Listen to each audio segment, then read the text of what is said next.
فاحنا هنعمل ايه بقى عشان نتفادى الموضوع ده؟ الحمامه طبعا بتحط البيضه الاولانيه يوم، وممكن نفوت يوم وتحط التانيه، وممكن تحطها تاني يوم. فاحنا نعمل ايه بقى؟ الحمامه بتاعتك دلوقتي بادئ تديني واخده اول بيضه عيناها، لما تبيض التانيه، يوم ما تبيض التانيه تتني رايحه حاطلها البيضه اللي انت شلتيها، تبدا بقى ترقد، تبقى ترقد عليهم الاتنين مع بعض وفي وقت واحد. يجي يطلع الكتكوت او يطلع الزغلول، الاتنين يطلعوا في وقت واحد وياخدوا اللبه مع بعض وياكلوا اول اكله مع بعض. ماشي. في حاجه بقى كمان ممكن نعملها لو الزغلول عندك واحد ضعيف وواحد قليل، ممكن احنا ندي وجبه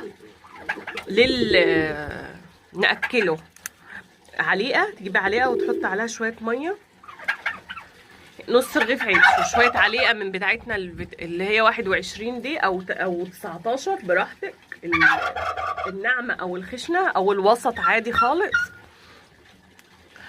وتحط عليهم شويه ميه وتحطهم في ازازه من اللي هي احنا عاملين دي اهي. انا عامله دي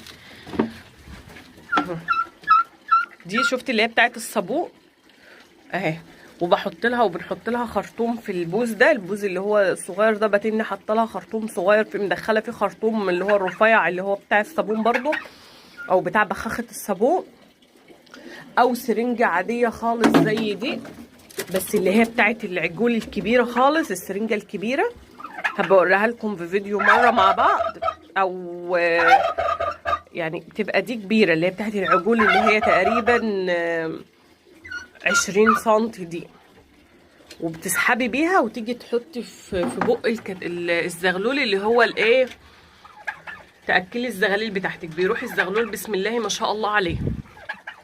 العيش جميل جدا في التسمين، بيخلي الزغلول فيه نسبة دهن كده عالية، وبيخليه سايح كده وجميل، والعليقة بتحمر اللحم. ايوه